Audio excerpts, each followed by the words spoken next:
Watch The Atheist Experience live Sundays at 4:30 p.m. Central. Visit tiny.cc/YTAXP and call into the show at 512-991-9242 or connect to the show online at tiny.cc/callaxp. It's time to get sexy on Secular Sexuality.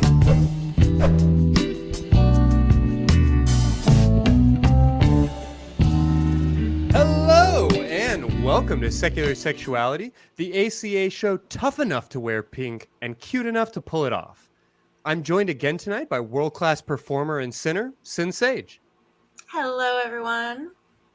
And here for the first time is a sex worker advocate and popsicle melter. Welcome, Summer Hart. Hello. Welcome. Thanks for having me. Yeah, so glad to have you here. So tonight we are playing with gender roles by role-playing gender. So give us a call with your stories and questions at 512-991-9242 or tiny.cc/callSex because the show is coming right now.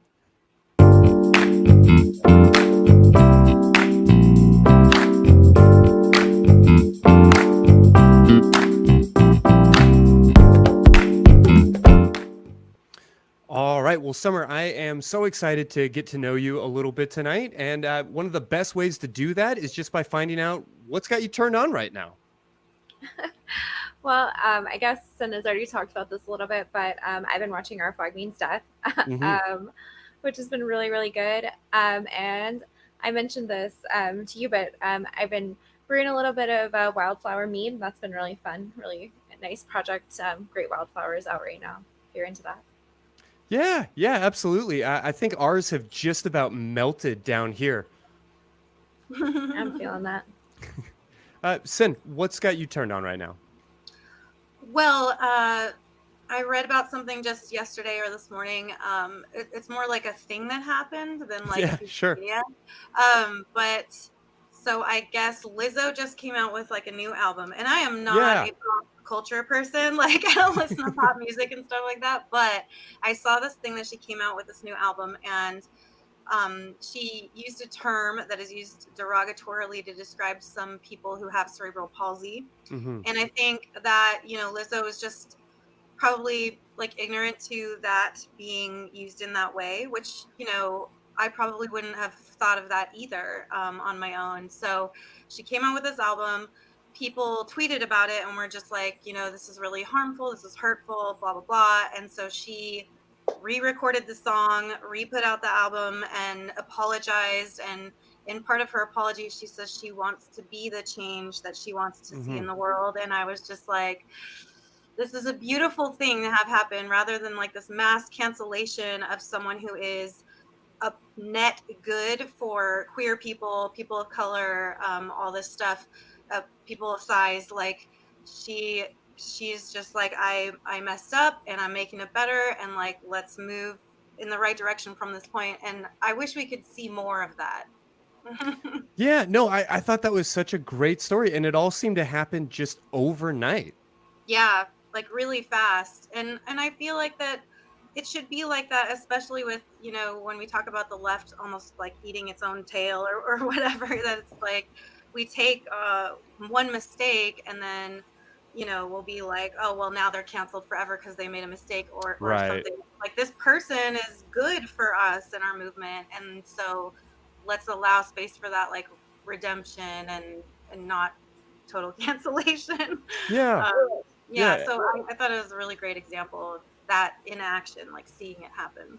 Her not dismissing it or trying to sweep it under the rug or saying everybody's being too sensitive, but actually addressing it. And, I'm sure plenty of people are kind of learning or recognizing for the first time that, maybe that is a word that we could do without. And great story. All right. Turn me on. Well, let's jump into it tonight because this is a tricky conversation and one that I'm really, really excited about. We're going to be talking about, I guess, gender and role play and pornography and everything that goes into that. And we talk about gender on this show all the time, and I still really don't feel like I even know what that word means, right? Like, I don't mean to be coy about it, but gender is such like a sticky, nebulous, like vague idea. And I've always felt that one of the best ways to understand a complex system like that is just to fuck with part of it and see how all of the other parts respond. And I know that pornography can be one of those tools for gender fuckery. So what kinds of products or productions have y'all seen or maybe been a part of to, I guess, bend gender around porn? I think even before I sorry. Yeah.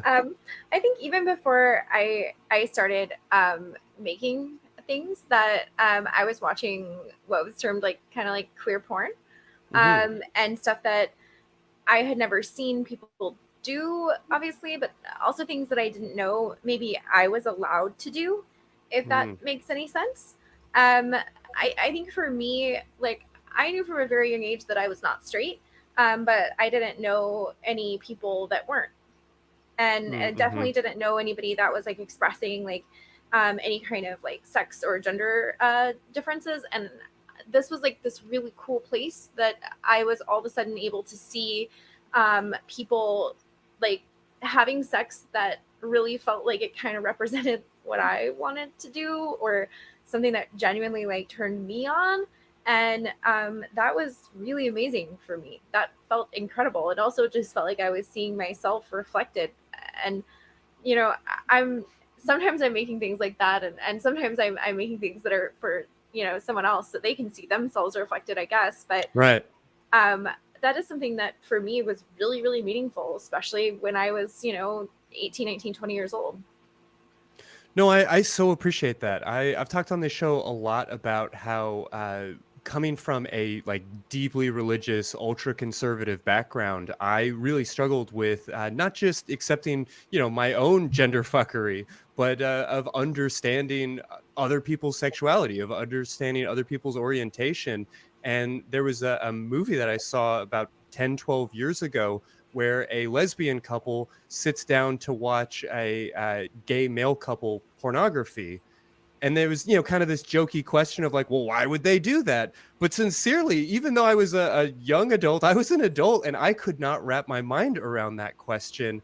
And I think it kind of lit a spark that like, oh, it doesn't have to look like these narrow boxes. We don't have to see on the screen something that looks exactly like us or fantasize that we're in the movie. We can still enjoy the movie from the different angles.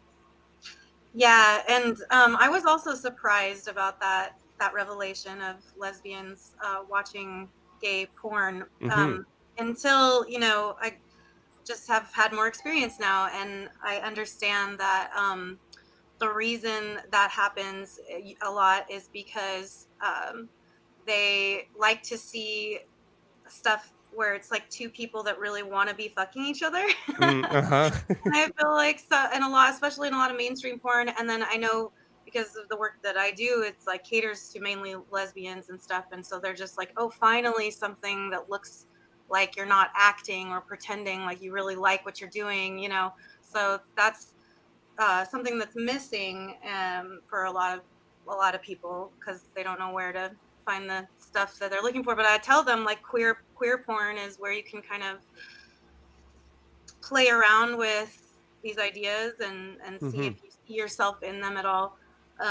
For me, like my personal experience with like, I guess, playing with gender, I mean, it starts when I was a little kid because I was a tomboy. I liked to be called a tomboy. I wasn't interested in like, I don't know, fighter jets or whatever, but all the little boys were talking about fighter jets. So I just picked one that looked cool. And I was like, yeah, I like that fighter jet too. Even though I didn't give a shit, but I was just like, wanted to like be a part of that space. And I always wanted to be weird. Like I was proud of being the weird one in, elementary school and stuff. And so I feel like it, and again, like to be able to explore that when you're a kid, and it's kind of like, oh, she's like tomboy or whatever, and there's like no judgment.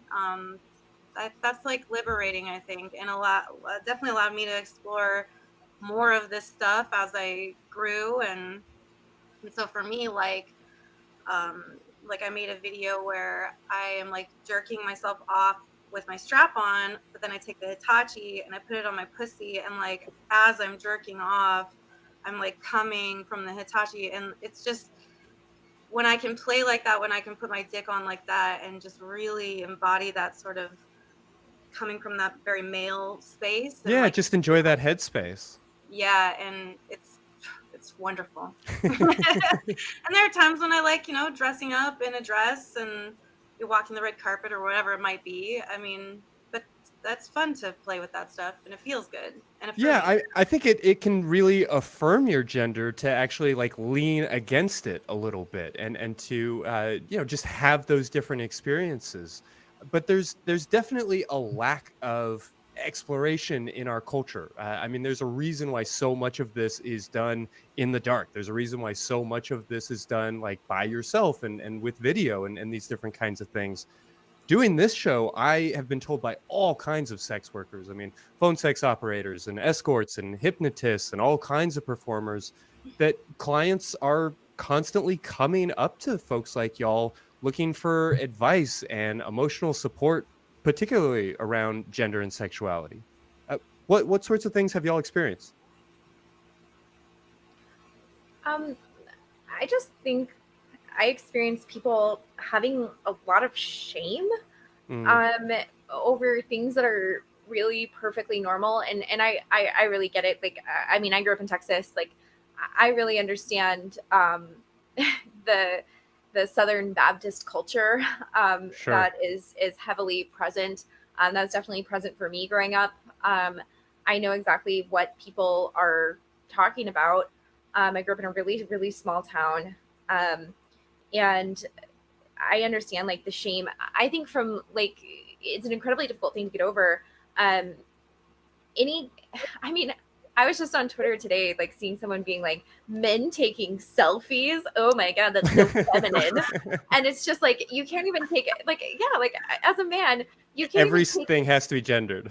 everything. You can't even take a picture of yourself without someone like challenging your masculinity. And I'm just like, yeah, it's no wonder like men can't connect to their sexuality or anything that they like. Like it's no wonder that men are like super embarrassed and ashamed that they want to put a butt plug in their butt. That's not a wonder when we're like shaming them for taking selfies. I mean, it's horrible. It's an awful environment. And to be super frank with you, there's a lot of women who heavily reinforce gender stereotypes, even though that is like, it causes their own oppression. Even though like gender stereotypes cause their own oppression.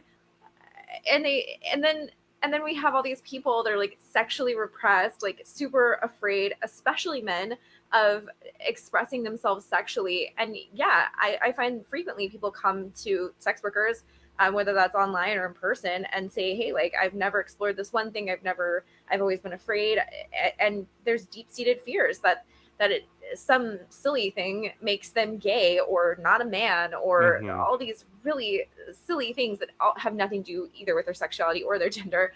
It's unfortunate.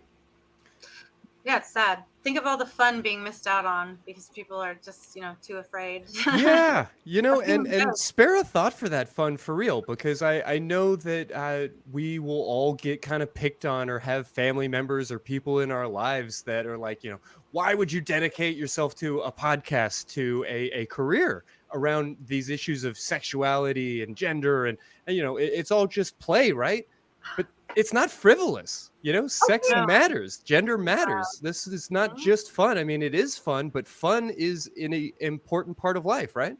Okay, but like everything else, not everything else, but so many things in life are so painful and so boring and so monotonous and so terrible. Like there are so many things in life that are awful that you just have to do and just have to get through. And like there's just like a few like little sprinkles of things that you get to enjoy, and you're supposed to feel bad about that. Yeah, seriously. Judge me for wearing a strap-on and using a Hitachi at the same time? I mean, come on. What else am I supposed to get pleasure from?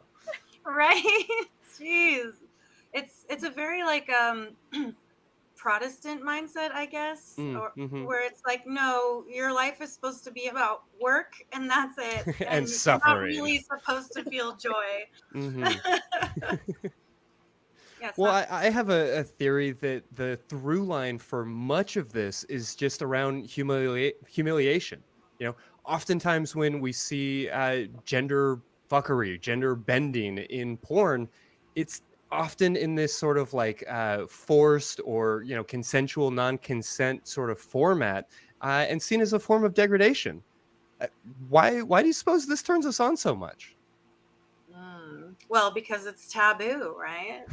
Anything that's, subversive, goes against the norms is very appealing and sexy to us. We're curious about those things. And I think the more you repress yourself from having those experiences or feeling those feelings, the stronger that urge gets. Hmm. The more terrified you are of being humiliated in the boardroom, the more of an Yes, urge you have to be humiliated in the bedroom. Yeah. absolutely. I And so personally, people, go ahead. I was gonna say I personally don't play with those dynamics, and there's a reason I don't. I don't do sissification or this like forced buy or things like that because I think Hmm. that there's an element here at play that says being feminine or being a woman or something like this is degrading. And Right. I explain this to people on a regular basis that I'm not going to degrade you on an element of like your femininity or you being feminine. Like if you want to explore this part of you or you want to do exploration play in this way, I'm game. But like I'm not going to degrade you on the idea that you have feminine traits. Like that's degrading to me. Yeah, Like absolutely. and then on top of that, like there's nothing that should be, and I have these talks like on a regular and frequent basis, and it's okay to have this kink, like don't get me wrong, but like I also think it's okay to like ask yourself like why am I having this kink, and do I also see women as less than me, Hmm. and does it mean that Mhm. if I like put myself in this space and say, hey, like I want to be degraded on the basis of having feminine, identifying with the feminine or looking feminine or being effeminate, and I want to look like a woman and be degraded on the basis of that, like what am I saying? That it's okay to what, degrade trans women, okay to like degrade feminine people, that like being feminine occupies a lower status? Like what are you indicating to me here? And I think that there are a lot of people who would say, well, separate like your politics and your principles and your ideals from sex in the bedroom. And I get that, and I understand why someone would say that. And then for me, that just like doesn't fly, and I would rather have the conversation of like, why do you want to do that? That's a really No. good point that I hadn't even really considered much before, but it makes perfect sense.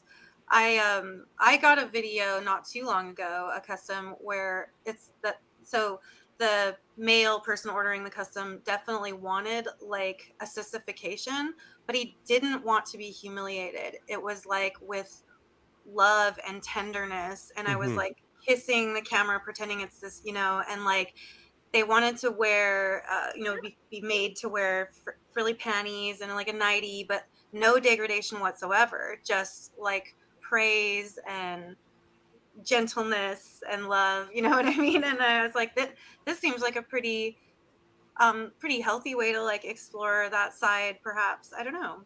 It's an interesting. It's a good point. Something Yeah, to think I certainly think that in a more egalitarian society, that we would see a little bit more balance and certainly more like what you're describing, Sin, that sort of like affirming tenderness. And about. I recognize that porn is like a form of sex or sexuality, and sex is a form of play. We as mammals like to watch movies about the things that we're really afraid might happen to us because it gives us that like Mhm. distance and a little bit of separation while still giving us just like a dose of that thing we're really terrified of. So I can appreciate that desire to be humiliated around a topic that you are perhaps worried about, nervous about, or have just internalized a lot of shame from your culture. But how healthy is it? How appropriate is it for us as a society, not just to reinforce that or to play along, but to create an entire culture, an entire like economic structure around these really aggressive like sissification, humiliation type items? I don't know. This is all tricky territory. So what do y'all see as maybe a healthy line for how to navigate this, or maybe even just a good standard to set for yourself as you start to explore? Maybe you want to be, quote, slapped around a little bit psychologically, but maybe not too rough. What do you have any advice about how to keep that in bounds? I mean, I think it's a question about navigating BDSM, like generally, right? Sure. And this is always a question about like check-ins and like, you know, safety and like how do we keep something safe and how do we make sure things are consensual and how do we check in with people to make sure like something's actually okay. I think sometimes people forget that like BDSM, because we always think like people hitting each other. Sure. Yeah, it's not just impact play. Yeah, that there is also like a psychological and emotional aspect to BDSM. And like the psychological and emotional aspects are like equally as important. I think one of the things that I'm constantly doing with porn in particular is like, I started, for instance, like there's some stuff that I'm putting like a big fat warning label on and saying, hey, like this is a fantasy. Like you should not go beyond X, Y, and Z. You should consult professionals about these things. You should not go beyond harming yourself. Like, I don't know. I have people that really into like ball busting, for instance. Sure. And I know that like they're delivering blows to themselves while watching videos that I'm making. But, and I realize that like I can't control what they're doing. But for me, an aspect of what makes that consensual for me on my side is to say something like, hey, like, make sure you're checking in with yourself. Make sure you're consulting professionals. Make sure that you're getting education on this subject. And I think also just like, even if it's just psychological play, even if it's just emotional play, that you're checking in and checking in with the people that you're playing with and participating with. It's true, but you know, it is sort of a dilemma of a content creator, especially who makes custom videos, like that. You know, I want to be making stuff to help people perhaps like deal with their you know, some of the things that like they only feel safe coming to a sex worker with, for example, being sissified or something along those lines. But I want to do it. I don't want to do that at the cost of like the progress of what I want to see in the world. Sure. And so yeah, that's a fine line that I'm not sure I found the answer yet. You know, I've got my things that I absolutely will not do, even though, you know, I'm being asked to do this.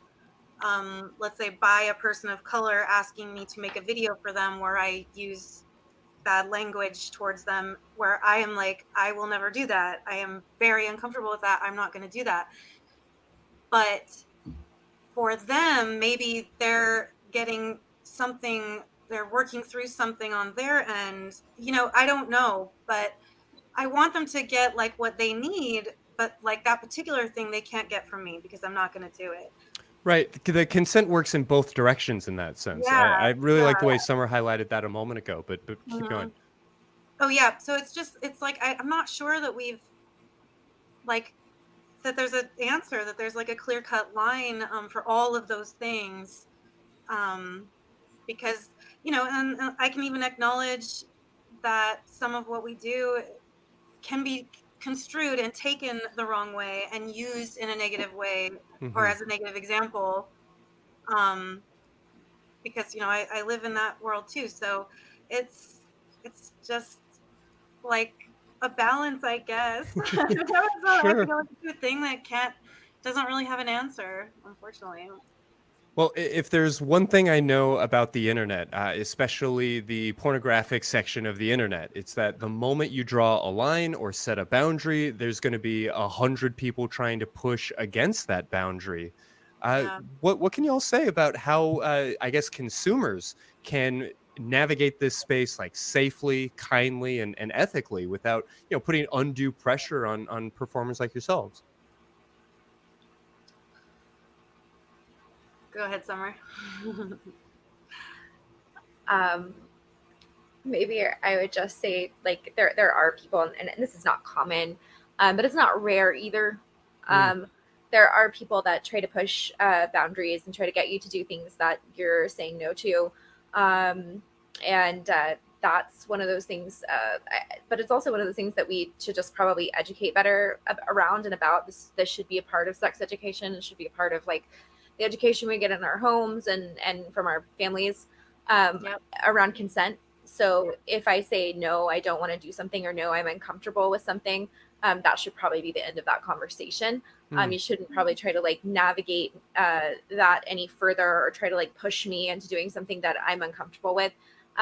There are people who are in less privileged positions that will do things that they are uncomfortable with because they need money. I mean, that's any job, right? Sure. Yeah. And that's that can be exploitive in nature. If you basically push someone's boundaries because they don't have resources. And we see employers do that on a frequent basis to employees, right? And in this case, if you were, working with someone who's in this industry, you're employing them. And so you have to remember that, like, consent is important. So if someone is telling you, hey, I'm uncomfortable with this, or hey, I don't want to do this, you shouldn't continue to like push or try to like move their boundaries. But that's not just sex.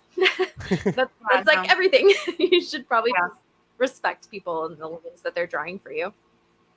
Yeah, fair to say. I do kind of resent that it has to almost feel like a separate category of like, okay, how do you have a rule for your business? Okay, but how do you have like real rules that actually work for your business? Just because this business can involve a lot of that sort of aggressive boundary maintenance, I'll call it. Maybe that's the therapist in me coming out. I like that. Do you have any advice for those performers, for performers who are perhaps less experienced or a little bit more vulnerable, about how to maybe head those conversations off at the start, or how to not find yourself over a barrel or being pushed backwards by a aggressive client? I mean, I think, but well, it doesn't happen this way, but in a perfect world, you've thought about these things as you're entering into sex work, and you've considered what you might be asked to do and where you're at with those things. And so hopefully you are able to draw those boundaries. And, what I've noticed about boundaries is that they can shift and change throughout the years. Sure. And I feel like that's okay. It's okay to have space for that too. But I think it is really important to know going into it, like, what are kind of your hard lines, so that when you are encountering a situation like that, you already kind of have your answers ready to go. And but you're just inevitably going to encounter things that are surprising to you. I feel like in those situations, take a minute and sit, because we can have these very like visceral instant reactions to things that could be maybe harmful. So give yourself a moment to consider the thing and your feelings about it, and then respond with like compassion and thought, and Yeah, I mean, I guess it makes sense when you work in a artistic space, but so much of this is about just how it strikes your nervous system. There isn't necessarily a discrete line that you can write into a contract. And I'm sure part of the work is trying to come up with how to write that line or how to do that. But is intuition a big part of staying safe in this space? I think for me it is. Mm-hmm. And I just want to maybe comment on what Sinn said about like coming back to people with compassion, or being compassionate towards people, because there are things that like I do not wish to participate in and I don't want to be a part of, but that does not make them wrong or bad, or like, sure.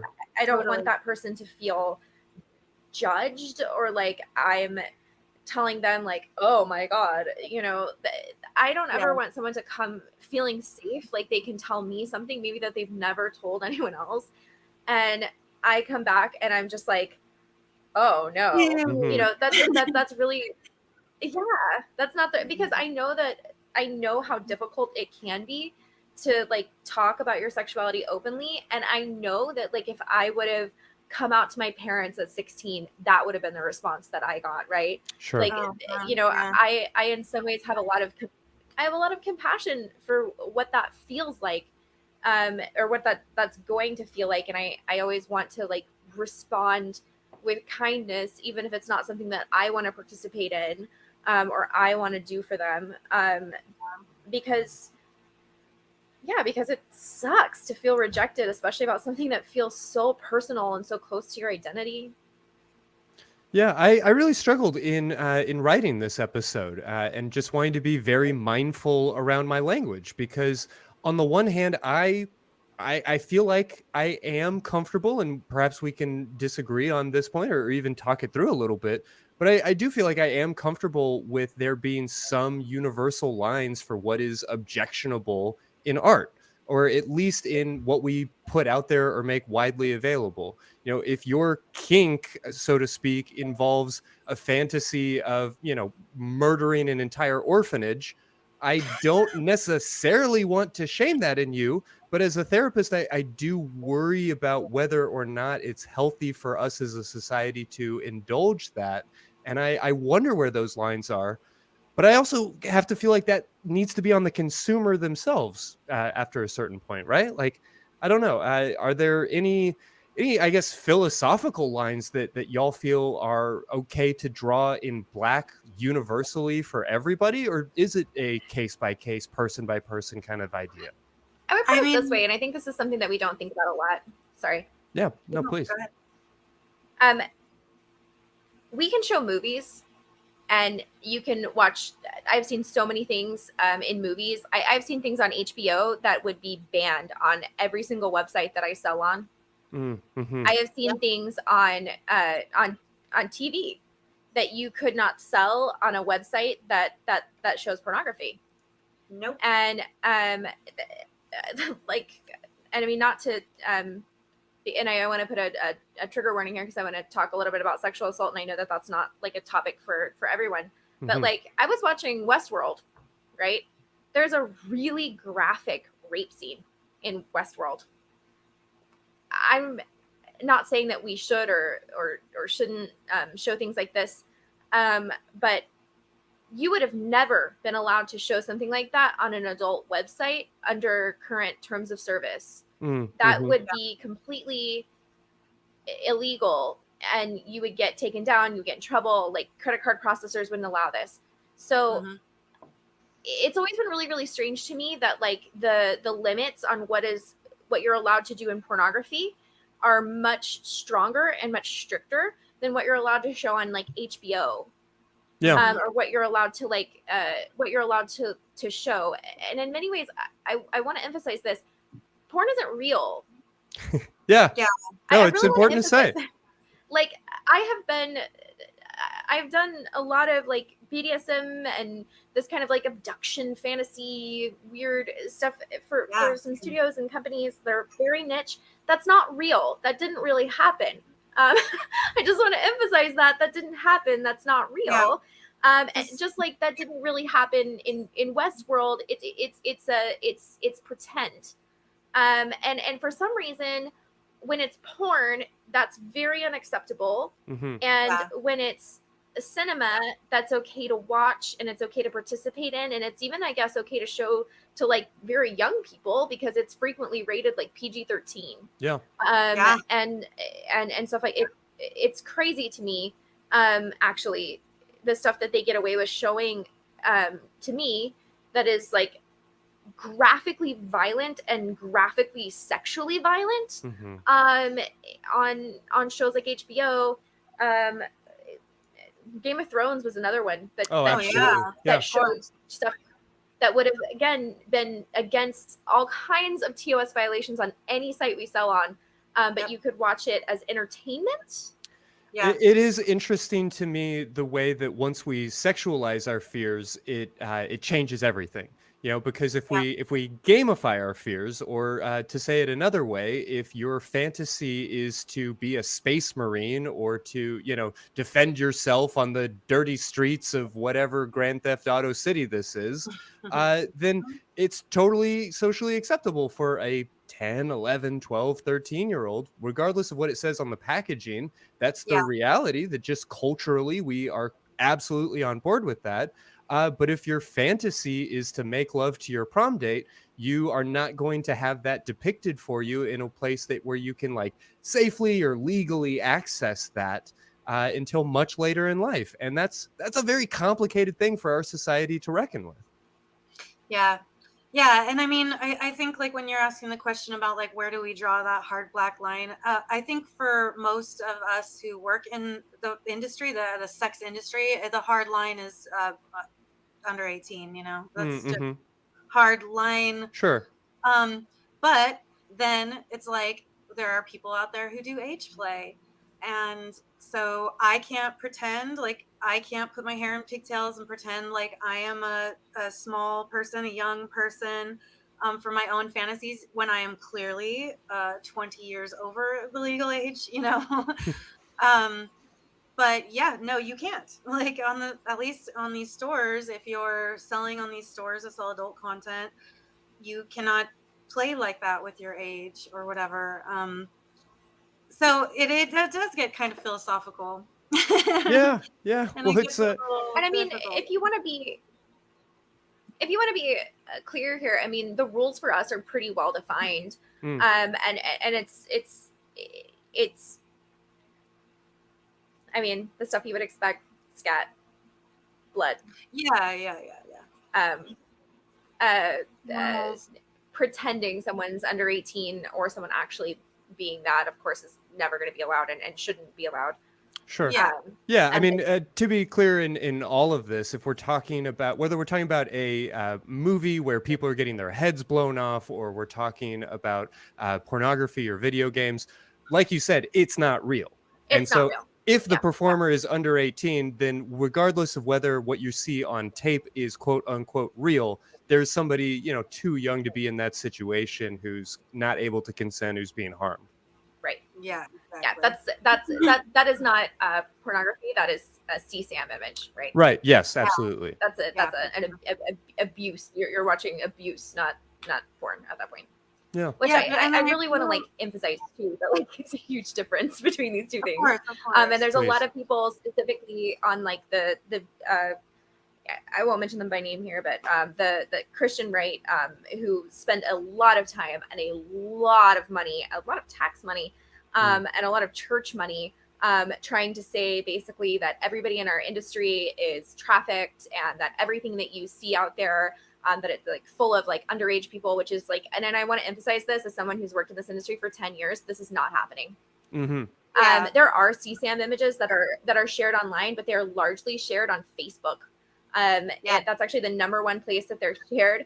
But these organizations, they go after places like Pornhub or OnlyFans to try to get these things taken down. And their narrative, their frequent narrative, is that there are minors being shown. And don't get me wrong, it happens occasionally that revenge porn gets put up, or things like this get put up. But the regulated industry of pornography is incredibly good about making sure that the people that you are seeing online are 18 plus. I have so many IDs stored with so many people. I have been ID'd so many times. I have had so many bunny ears with multiple pictures, multiple IDs, had my face scanned so many times to make sure that seriously, there's technology that scans our faces now to make sure that we're believably the people in our IDs and our driver's license, to make sure of this. Especially over the last 5 or 6 years, there's been a massive push to make sure that the people that you are seeing appearing online in places that are meant for adults are adults and consensual. So I'm just want to push up. No, I mean, we've certainly said all of that on this show before, but Jesus, does it need to be repeated over and over and over? Because we see it in so many different facets of life. If there is not a if somebody wants to make a moral argument against something, they are going to start grasping for straws because there's such a push to control our lives when there's no justification for it. And so whether we're talking about pride parades being shut down or drag queens being bad for children or any of this bullshit, there's not a quote reason for it. And so we go grasping for straws. And there are way too many people who have bought in to these notions of the porn industry as this terribly abusive problem. It's not to suggest that there aren't labor issues in every industry, porn included, and the problematic interference from the outside is a real reason for some of the abuses that do exist in the industry. Is that all fair to say? That's incredibly accurate. And I will get off of my soapbox about this, but there are a couple of organizations, Exodus Cry being one of them. They're a church-funded organization that mostly exists to give their CEO profits to make documentaries. In fact, that's like the largest reasons for their existence. And they give most of their money to do that, to make these documentaries that are put on Netflix. So they're widely popular documentaries. So they kind of just like feed into themselves, and they say and tell things that are blatant lies, just like blatant misrepresentations of what it's like to work in this industry, to do this work. But of course, they also have like anti-hookup culture documentaries. They're of course connected. Yeah, they're connected like through tax documentation to the International House of Prayer. To these anti-abortion groups, anti-LGBTQ groups, so you know exactly who they are, and they have a mission to return people to traditionalism, and to they're anti-sex. Yeah. And I feel like them pushing all those fucking narratives is what causes this confusion in people between what is fantasy and reality. Yes. So like we're able to watch Terminator and we know that Arnold Schwarzenegger isn't really a robot from the future. But for some reason, like if you wanted to watch an abduction porn video, your mind is like, this must be really happening. Yeah. Or something. And I mean, even without that, it's like when I go on Pornhub and I see my messages and I'll look at them.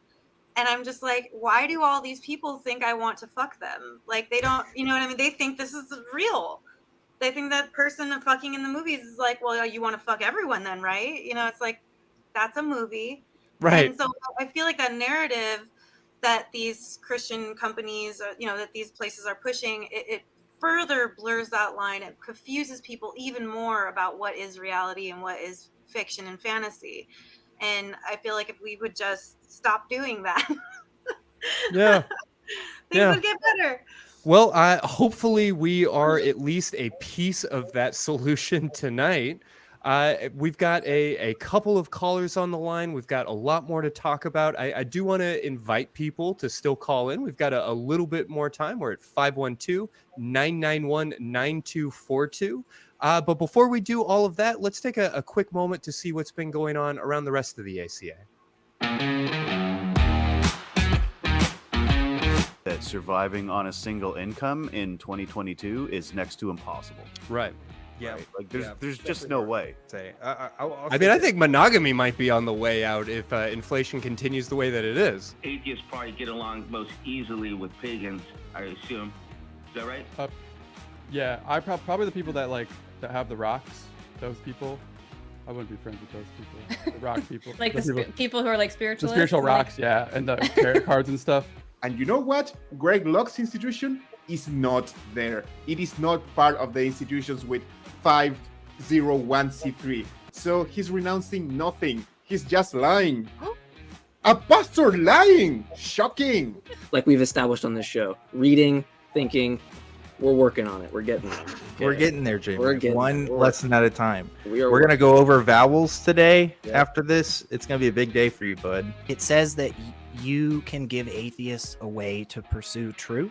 Do you think that's something you could talk about? Because I know Dave likes truth. I've had truth just once or twice at a fancy restaurant, so I'm hoping to find some again.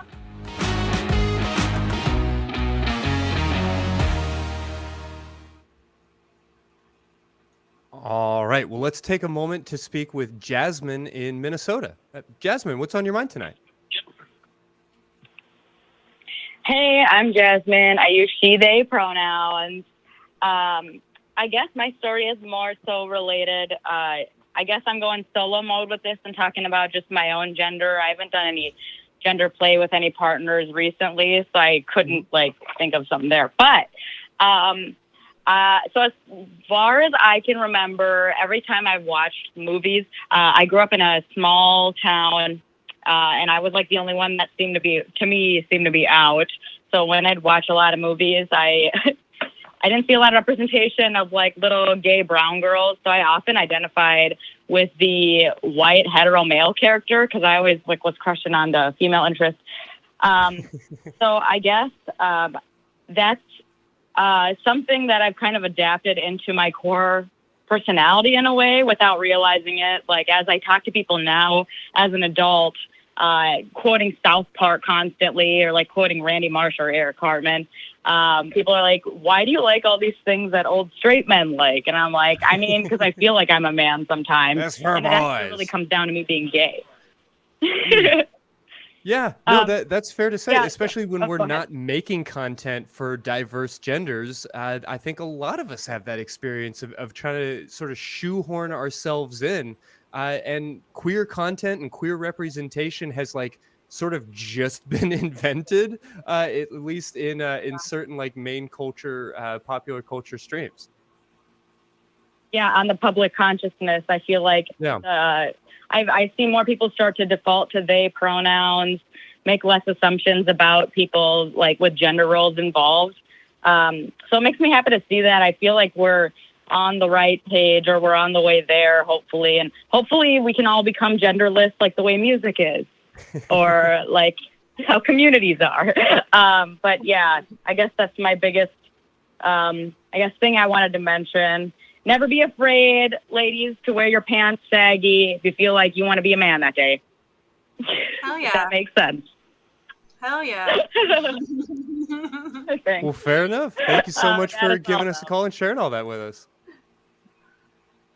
Yeah, okay, thank you. All right, Thanks y'all for calling take in, care. Jasmine.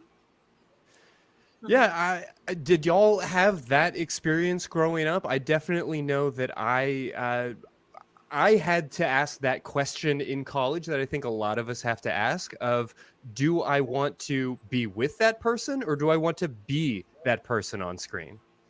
Definitely felt that when I was first starting to go through puberty. Mm-hmm. For sure.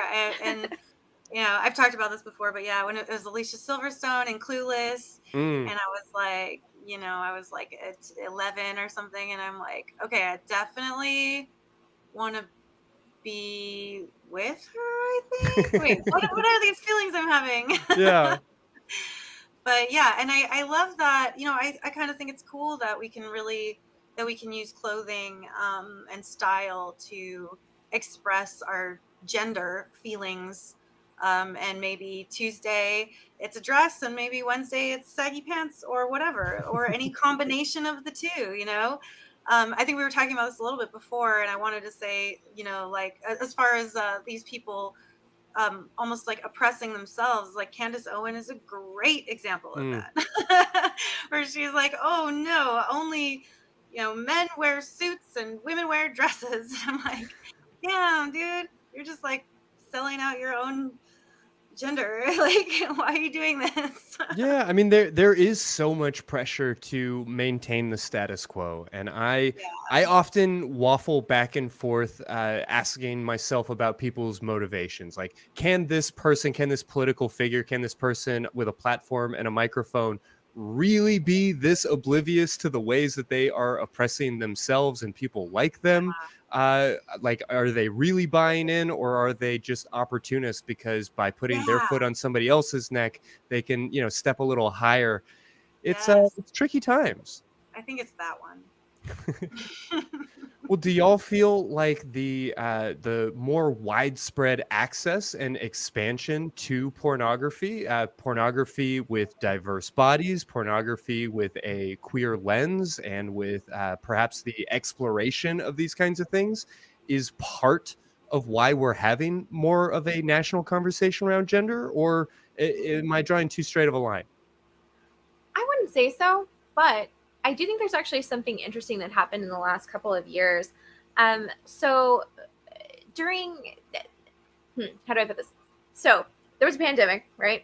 And there was a lot of like shutdown of like mainstream industry for porn, because it requires, just like every industry, like a lot of people on set to make it. Usually at least 5 or 6 people. And so that kind of shut down, and there was kind of less of it going on, especially during 2020, 2021.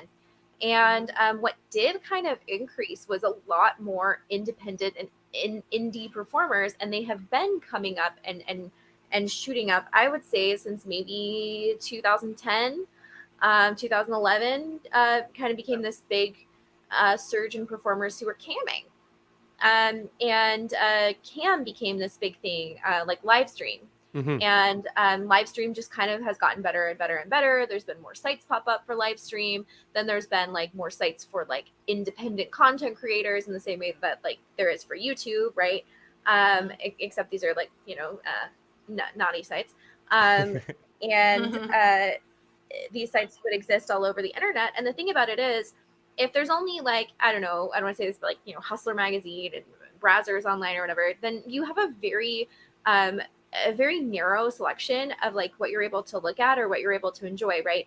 Unfortunately, the truth of the matter is for the most part, those kind of people are only going to employ like certain people that look a certain way. These people really, really, really tend to be white. They really, really tend to be thin, and they really, really tend to be like very like standard basic people looking at. I don't know how to describe this, but there's like a look that, and it's white and thin, number one.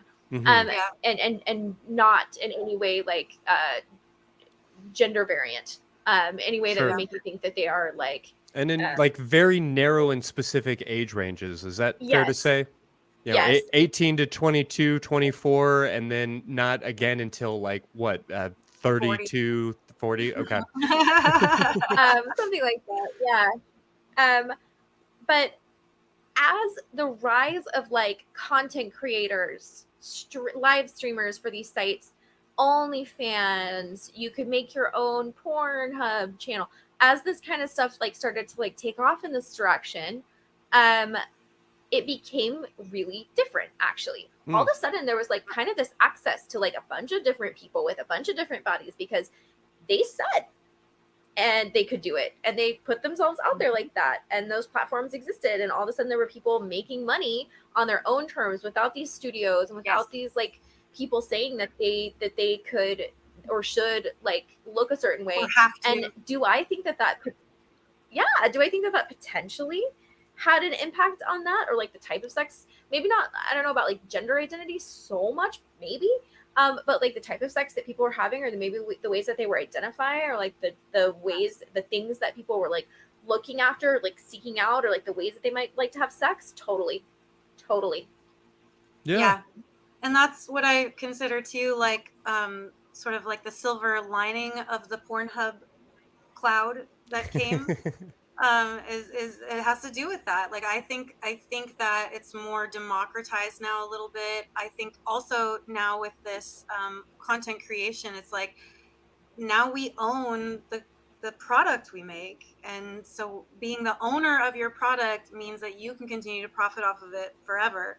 Whereas before, I was just getting paid a scene rate, and then the company owned it, and then they get to profit off of it forever, and I don't. That paycheck is just gone, in a month. So, I like that, and I love that it's like people now have access if they know where to look. Which it's funny to me. It's like people don't know how to use Google or something. I don't know, but they're just looking on Pornhub at the front page and being like, well, I'm not seeing this, and this. And I'm like, it's because you're not looking in the right places, because we are out there making those things, in fairness, we are shadow banned on every platform, and we are hidden. Like, I would tell you, everybody I know that does like independent content creation, everyone I know, and there are a lot of very diverse, actually, you and I were like sitting out eating tacos on a blanket just a couple weeks ago, you and me, Sinn, and everybody we were sitting with, I was like, oh yeah, like everyone here is queer. Everyone here is a content or a performer. Like a bunch of people sitting here are trans or non-gender conforming. A bunch of people here are like very diverse body types. A bunch of people here are people of color. Like and these are like the people who are like making independent content creation. It's really cool to see this. And you're sitting here going like, yeah, all these people, they have all this stuff available, but there is a really, really big movement to kick us off of platforms, to ban us from existing. And I don't just mean like, oh, like these people don't follow the rules, so they're getting kicked off. I mean, like we have stronger, stricter rules than anyone else. Because like Kim Kardashian can be topless on Instagram. Well, and even if you are following the rules, we recognize that you're still buried by the algorithm. You're still hidden. There's definitely a massive pressure to keep these things underground. And I don't want to draw too direct of a correlation, but it's impossible not to think about the way that our gender has been kept sort of locked away in this two-box system for a long time, and that there are incredibly powerful forces that are looking to keep us from asking questions about our bodies, about our sexuality, about our sexual orientation and desire and these different things. And I want to point out that people who are sex gender diverse and people who are people of color and people who have people of size are way, way, way more likely to be discriminated against on these platforms because they're more likely to be reported. Yeah. 100%. Well, it's a dark world, but I'd like to think that it's getting better in some ways. And what you talked about in the democratization of porn, and maybe even just the changes in technology that make this type of content more available, is hopefully part of that solution. I mean, do y'all believe that it's generally speaking safe and healthy to explore your gender through erotic content in some of the ways that we've been discussing? I think so. I think it's a good way, a positive way. And again, we're talking like representation. So if you're not seeing it on your TV shows and your movies, like come tiptoe into the porn world and you'll be able to find some, Yeah. Are there, just from what you've seen maybe on that side of the camera, are there some clients, are there some folks that you think are overindulging in these types of fantasies, or what does maybe that line look like? Is there a point where you can't help but feel like there's something pathological or problematic at work? Summer, I think you should take this one. I know, yeah. I know Sinn's saying this to me because I've had like something to say about this. I think that there's I'll put it this way. I think that you could have a problem with anything. I mean, I've like, of course, there's such thing as like what anyone calls like process addiction, right? Like, I mean, there are people that have difficulties with like eating bricks, right? Like anything could be something that you. I saw that on My Strange Addiction. Someone was addicted to eating. I know. I love that show. I love that show. So I'm throwing just that eating bricks does not sound so wild. But anyway, you could be, you could have a problem or what some people term process addiction with, I think, anything. And there's this whole big kerfluffle, I'll call it that, with porn addiction. And I just want to point out that is not in the DSM-5. It is not in the ICD-10. It is not diagnosable, but there are plenty of people that are very willing to take your money and put you in a very, very expensive rehab for that. Every single one of them that I have ever seen is Christian-based, Christian-run, and it has a religious backing and a religious agenda. That is not to say that I don't believe that somebody could have a behavioral problem with overindulging in anything that could be used to distract you or calm you down, because I think that that's a possibility. Like, I mean, exercise is super healthy, but like, is it possible that somebody could like utilize too much exercise to avoid their life and their problems? Yeah, probably. Or they could exercise compulsively. Yeah, probably. I'm sure that happens. And at the same time, and maybe there would be like someone who could help them with that. But I think specifically with pornography, people have done this thing where they say, oh, this is this big problem, and they capitalize on people's shame around it. I think this is also the same thing with like quote unquote sex addiction. I think we capitalize on people's shame and the culture, and I think that there are, I'm sorry, and people can, you know, be really mad at me for saying this. I think that there are a lot of people who very unethically capitalize on people's shame around this subject, and will very happily very happily put them into a highly expensive, non-insurance funded, because again, this is not an ICD-10 code that you could classify, or a DSM-5 code anywhere. Very expensive, non-insurance covered therapeutic space for them, inpatient rehab or whatever, that they could pay for out of pocket.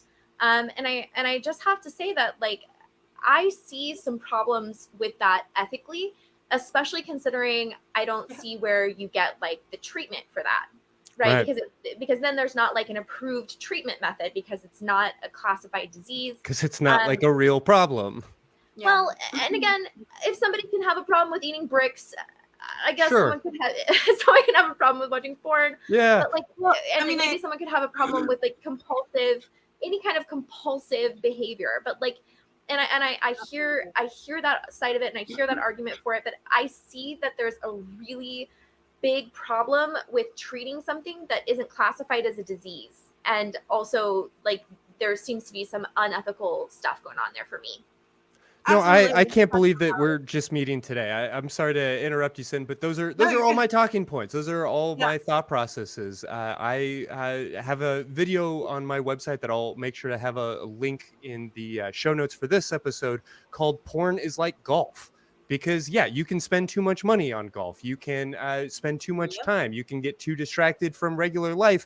But nobody is creating for-profit treatment centers for golf addiction. They're just slapping people on the side of the head saying, stop spending money on golf. And, you know, certainly there are folks that maybe need to be working with a professional that might benefit from different types of therapies, psychopharmacological or talk therapies, or all of these kinds of things. But we don't need to wring our hands about people being naked and having sex together. Yeah. And I think when it comes to anything that you're going to put addiction next to it, it's really just like there are other things going on in your life that you're trying to, like you said, distract or cover up or put a Band-Aid over. And if that Band-Aid is, you know, drinking or drugs or porn, well, then we accept it as you need a treatment facility for this, right? Sure. Where if it's golf or, you know, exercise, whatever it is, you know, then it's like, well, just stop. Or, you know, and it's, that's, well, not fair. I mean, like so many things. Also, just to throw this out here, like this, I think sometimes, like, especially when it comes to like sex addiction, there's this idea that this person is like having too much sex, or they're like, and again, I think that should be like determined by the person, right? Like, obviously, like, is it clinically distressing to me? Right. But at the same time, like, why is it clinically distressing? Like, is it clinically distressing because the people in my life find it clinically distressing? Right. Or because of the shame and the social pressures. Exactly. Yeah. That's exactly it, because it's the same thing for like when therapists did conversion therapy, right? Like, and the same thing for like how we've, you know, how we've treated maybe like trans people too. Like, is the problem the person? Are they actually experiencing a problem, or is it the people around them that are experiencing a problem with who they are? Mm-hmm. And that becomes the question for me. So like, you know, when I think about this, I'm like, is the person experiencing a sex addiction problem, or is it maybe that their orientation is not monogamy? Mm-hmm. Maybe like the relationship that they're in doesn't work for them. Maybe like that's not healthy for them or viable. Like, maybe the problem, and don't get me wrong, like, maybe they're not approaching it in the right way, or maybe they're not approaching it in like an honest or healthy way. That's also totally possible. But like, is it also possible that like the environment they're in is like religiously oppressive, or like the people around them are like harming them, or like monogamy is not healthy for them, or doesn't feel good to them, or doesn't work for them? Is that also possible? Yeah, the old joke is that a sex addict is just anybody who has more sex than their therapist. So, as a therapist, I do my part to make sure I would never stigmatize my clients. Yes. Love that. But outside of gender and some of the things that we've been talking about tonight, are there other, I don't know, questions that porn has maybe helped you explore, or if not outright like answer for yourself, or that you've seen other people walk through? I know that orientation and things like kink and BDSM can be a big part of this. Yeah, definitely for me, like I had tried to think about if I, how my life would be different if I chose a different career. But there's so much that I think would have been a lot more difficult for me to explore and to understand about myself. Like I knew when I was before I got into the industry, so I was still a little bit underage, but I was really fascinated with like bondage imagery that I would see and stuff like that. And like from going to Rocky Horror Picture Shows and performing in them, like I knew I liked a little bit of exhibitionism and stuff like that. So then I get to explore it when I enter this industry. And for a while I was a sub and I really enjoyed that space, but then at some point I shifted to being a dom, and I only knew that because I had been a sub for so long in this business, getting to do it for a job and experiment with that. And then I feel like it's just really helped me like be so much more accepting of myself and the ways that I change, the ways that I grow, and just that those things happen, that those shifts happen, those changes happen over the course of your life. And so, I thank the industry for that, for me, like that I've just been able to, in a safe and healthy way, try all these different things. And then now like understanding my gender because of that, I've gotten to like put on a strap on for all of these movies, and then recognizing like how comfortable I feel in that role when I do participate in it, and not freaking out about it, not being like, oh my god, like am I a trans guy? Have I even thought about this? Like like being more like comfortable with it and that freedom. And so it's been great for me. No, glad to hear it. Yeah. Well, we're just about done tonight, but I want to try and sneak in this phone call from Chris in the UK, who wants to talk more about this idea of healthfulness around the sissy fantasy. I mean, Chris, what's on your mind tonight? Yeah, it's the sort of BDSM humiliation play, something that I've been curious about for a while. But such a lot of it, as he discussed earlier, is regarding humiliating or degrading people for having feminine characteristics or whatever, and that's something I'm not at all comfortable with on there. So I was just wondering if you thought would humiliation play sort of centered around the fear of being seen as feminine or sissy be more healthy? Yeah, if you ask somebody the direct question, is it healthy to get hit in the face? I think we all would kind of universally be like, no, like it causes tissue damage at a minimum. Like, no. But I also think that there are absolutely healthy and enjoyable, and not just like, in the sense that you can eat a couple of hot dogs and you'll still be okay. I think you can actually find real sincere health and fulfillment through BDSM. And I think that humiliation can be a part of that. Now, we don't want to be hit too hard. We don't want to be hit too often. We don't want to be hit in ways that we aren't like psychologically or physically prepared for. But is it healthy? It certainly can be. And I'm not entirely sure where those lines are, but I think it's going to be kind of different for each person. Does that sound fair to the two of you? Yeah, and I would tell you, if that's something you're interested in, that you should find someone and develop a relationship with them. Like, someone you trust and develop a relationship with them, and look for someone who has experience in that and someone that you feel like you can communicate with openly and honestly and who's listening to you. Mm-hmm.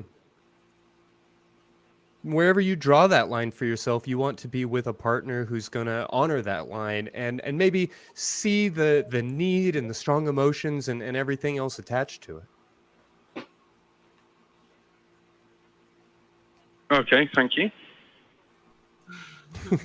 Yeah, how did all of that strike you? Does any of that feel uncomfortable or exciting or challenging? No, it was. I'm not sure if I expressed how clearly I expressed the question. It was given sort of the issues you discussed earlier in the show around humiliation centered on centered on female characteristics, and that is something that is implying that women are somehow lesser. Sure. Would those same issues apply to, say, maybe humiliation centered around sort of the toxic fear of being perceived as feminine, suffer those same issues? Yeah, a lot of the content in this area does have a deeply misogynistic or sort of transphobic bent or lean to it. And I definitely recognize, like Summer was saying earlier, that can be remarkably problematic. I don't know that I'm necessarily comfortable with saying universally that is unhealthy or bad content. I do think that maybe we could, as a society, be a little bit more mindful, certainly in some of the terminology that we use and in some of the framework. And I also think that it's potentially telling that there is a sort of very specific brand of toxicity that seems to get replicated over and over and over. But I don't know that I feel at all comfortable saying that it's universally unhealthy or bad to involve humiliation around some of these things. I mean, do y'all feel that that's true? I would agree with you, and I just want to throw out that while I personally I'm not going to degrade someone on the basis of being feminine or effeminate, because I'm uncomfortable with that. That doesn't mean that it's not an okay thing to do exploration around, just because it's something that I'm saying you should evaluate and maybe evaluate your attitudes and ideas on.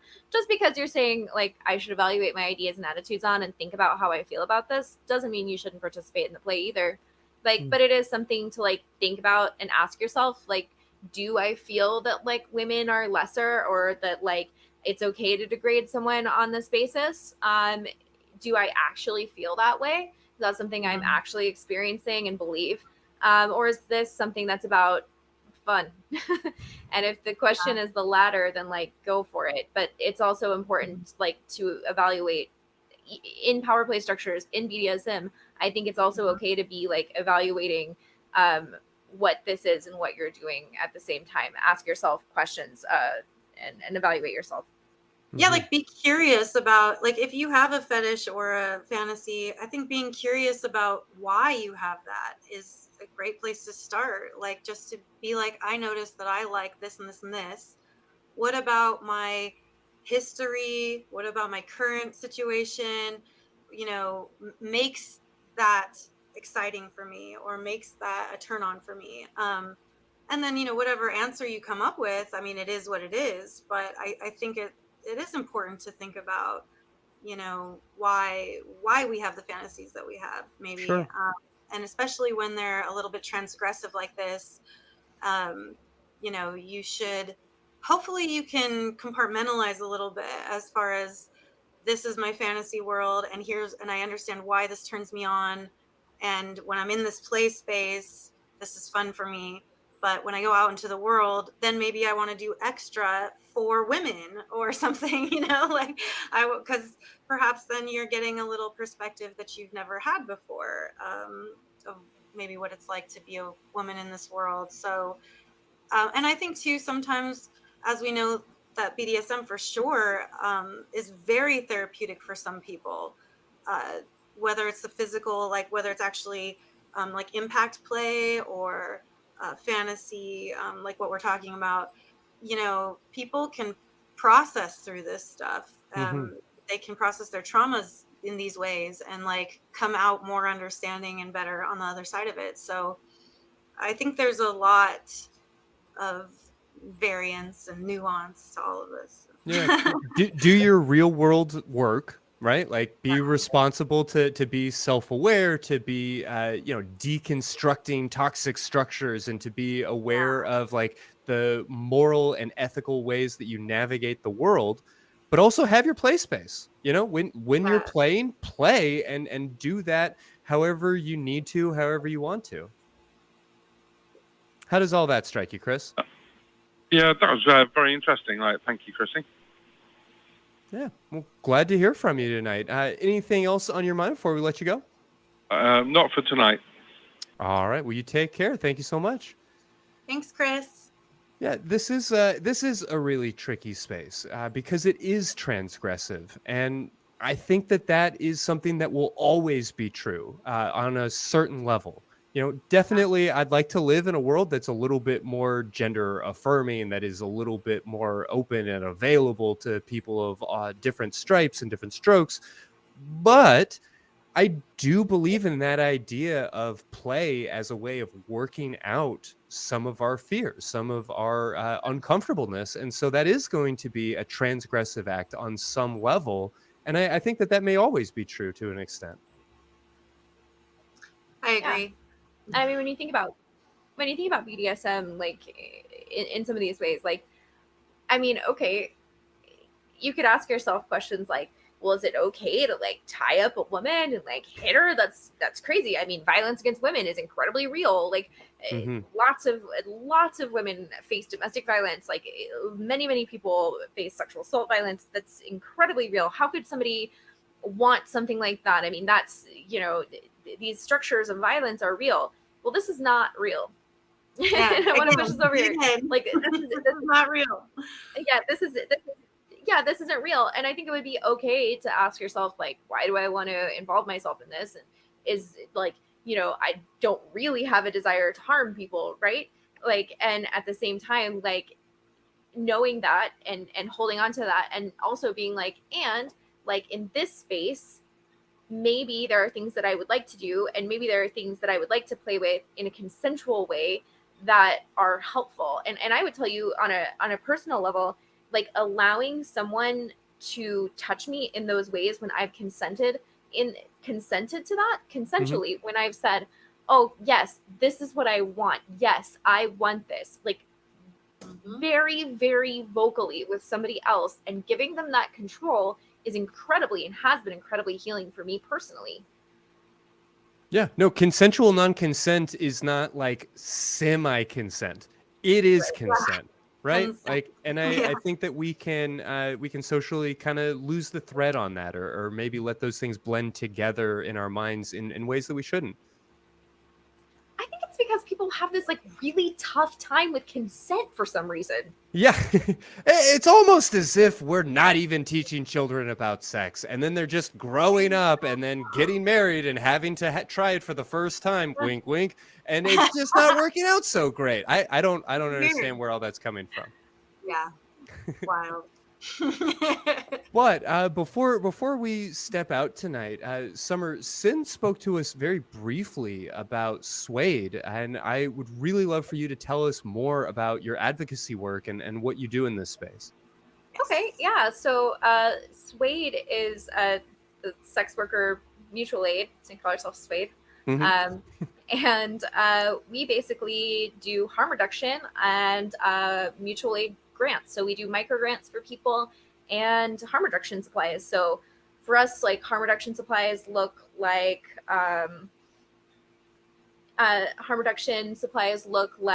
condoms, internal condoms, Plan B. They look like, and we ship those all over the United States. They also might look like, and sometimes we do give these out too, because we consider anybody who might be using drugs or potentially exchanging sex for drugs, maybe. A comrade, and we care about those people too because we believe those people are worth caring about. And we also send out fentanyl test strips and clean needles to those folks who request those, pregnancy tests and dental dams. I always forget about those. We have those in case you're a sex worker who's listening who needs those things. We do ship those all over the U.S. and we have a volunteer team that delivers them all over town. And then we also give financial microgrants to people.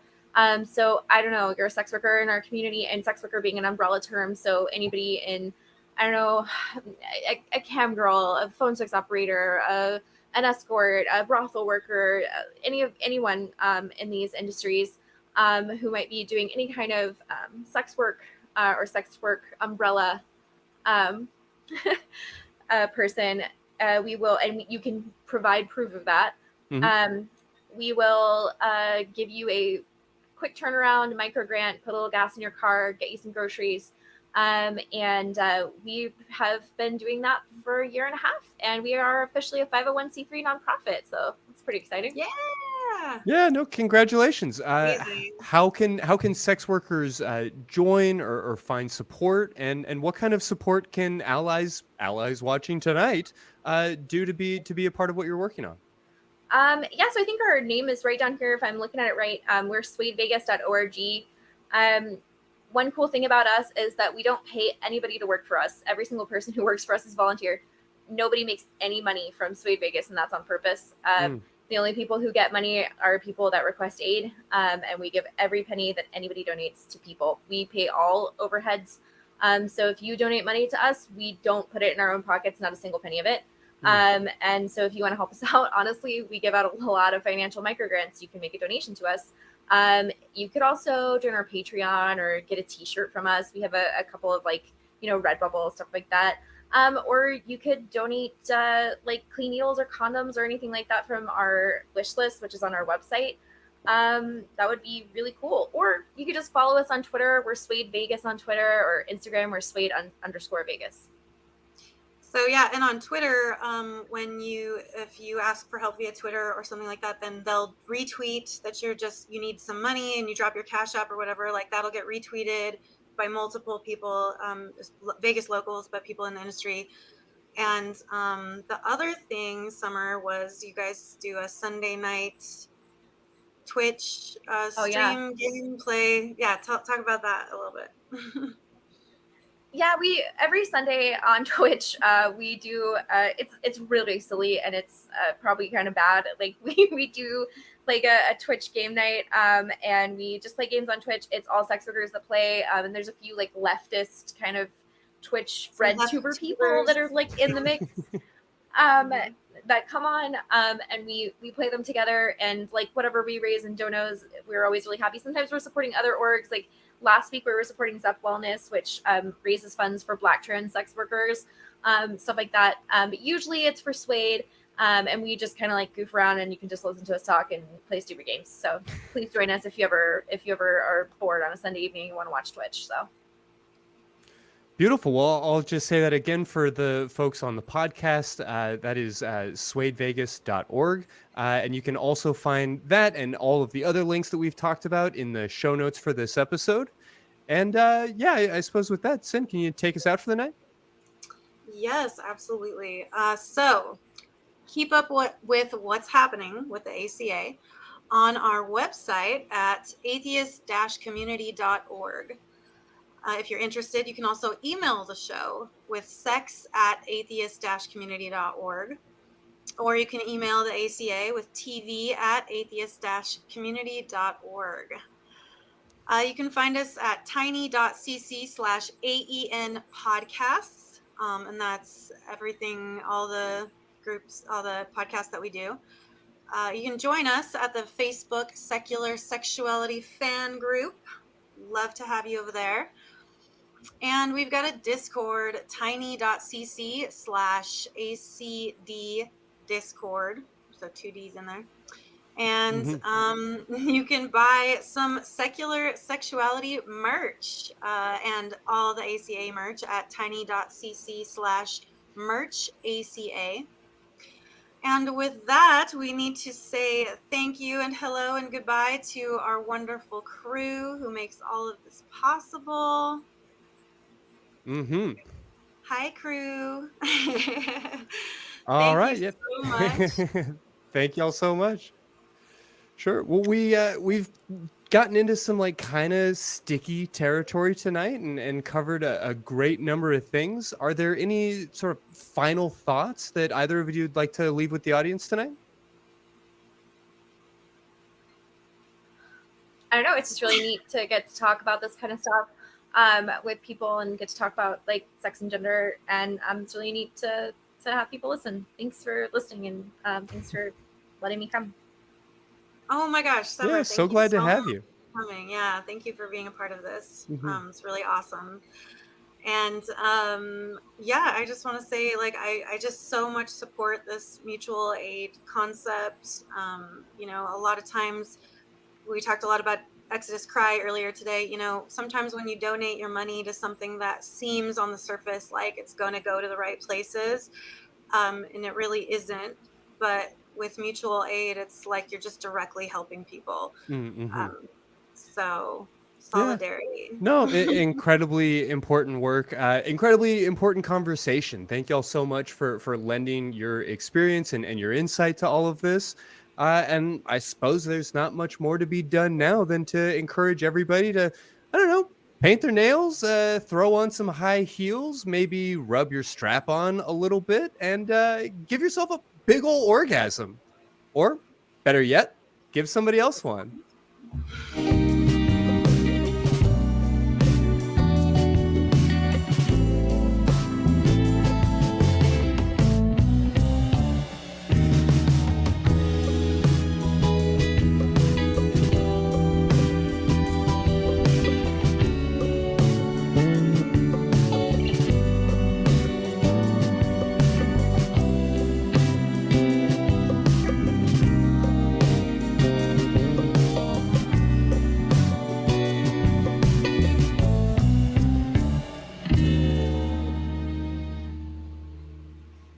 Watch Talk Heathen live Sundays at 1 p.m. Central. Visit tiny.cc/YTTH and call into the show at 512-991-9242 or connect to the show online at tiny.cc/callth.